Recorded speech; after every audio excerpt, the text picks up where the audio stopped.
how should care providers address situations where carers resist performing cleaning tasks, claiming that they're outside of their role, particularly relevant in domiciliary care?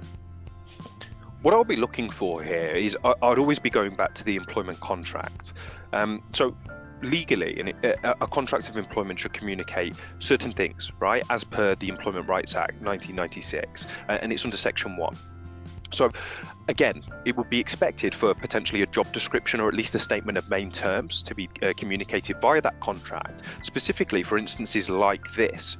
I think people tend to overlook the fact that a contract is indeed just that. It's contractual, it's binding. As much as the employer is committed to fulfilling that, the employee too is committed to fulfilling that.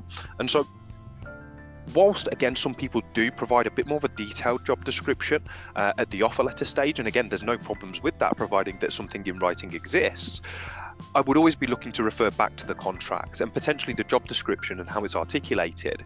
So more often than not, you'll find the fundamental duties of a carer, a care assistant, however we wish to refer to them, detailed within the body of that contract, with an additional caveat saying that this is not an exhaustive list.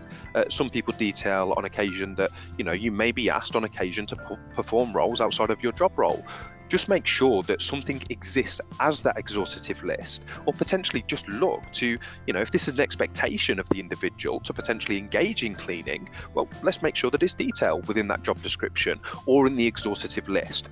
Now, if someone persists to not fulfill their duties, well, this is a clear conduct issue. And I would also want insubordination, failure to follow a reasonable management instruction, detailed within my conduct policies and procedures.